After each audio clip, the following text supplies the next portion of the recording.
Day 17 of cracking 500 AI and data science interview questions challenge. 5 questions a day, 100 days. One step closer to your dream job.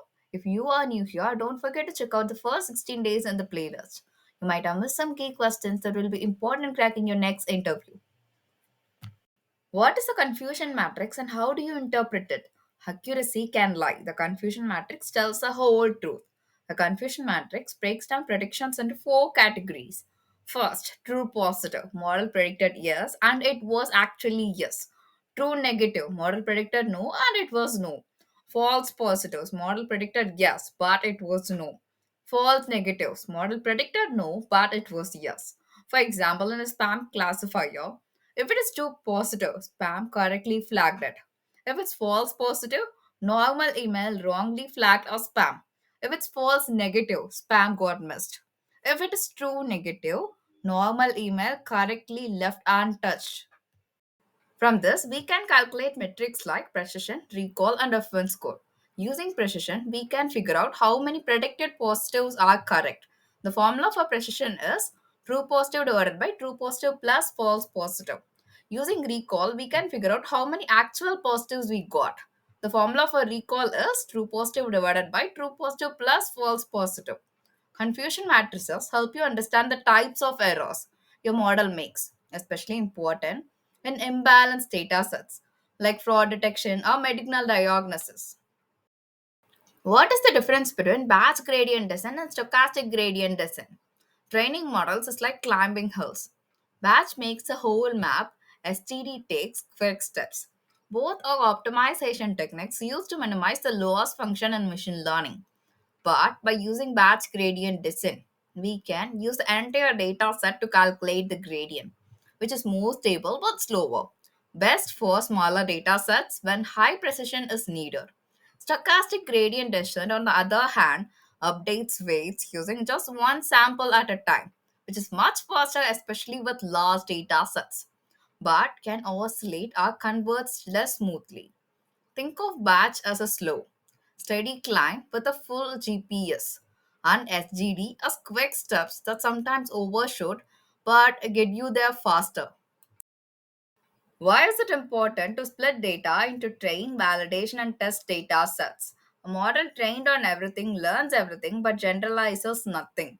Here is why we split data set. Training data set is used to fit the model. Validation set is used to tune hyperparameters and evaluate during training.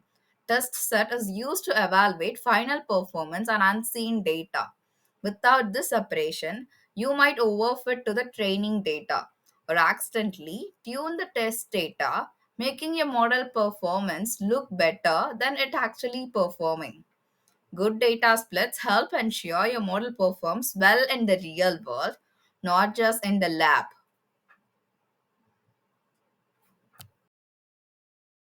How do you drop missing values and impute others using pandas? Your model can't handle null values, so you should clean them like a data janitor. We have created a small data frame here with missing values in name and age. So the first step is dropping null values or dropping rows where name is missing. So using drop now function and pandas, we are removing them. This removes rows where the column name has null values in it. Followed by that, we are filling the missing values in age column with mean values.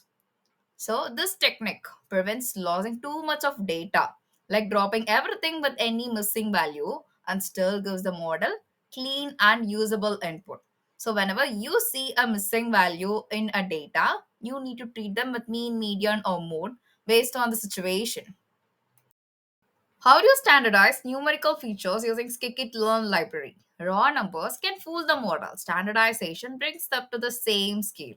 Let's say you are training a model on features like age and income, which are on different scales. This can mislead algorithms like KNN or logistic regression. So we will use standard scalar from Scikit-learn library. Our data has two features on very different scales. So by using fit transform, we can standardize the data, which subtract the mean and divide by the standard deviation. So now, age and income will both have mean as 0 and standard deviation as 1. This helps the model treat them equally. You can convert it back into a data frame even if needed. Before you scale, encode, and impute, parse and explore. Pre-processing without understanding your data is like putting makeup on a wound. It hides the problem but doesn't heal it. Here's your day 17 dose of insight. Always begin with exploratory data analysis. Use .info, .describe, and .desnal.sum to understand missing values, data types, and ranges. Check for outliers using box plots or Z scores.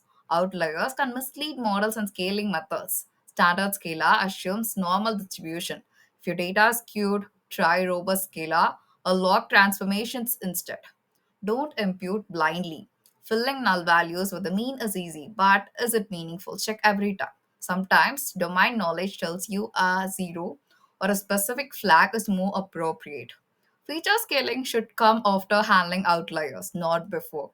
Why? Because outliers can distort the mean and standard deviation, causing bad scaling. Document your pipeline. Every pre-processing step, drop, fill, scale, encode, should be reproducible. Use sklearn.pipeline or write a function chain to keep it clean. This is the stage where great models are born or broken. Clean data isn't just about perfection, it is about preserving the right patterns for learning.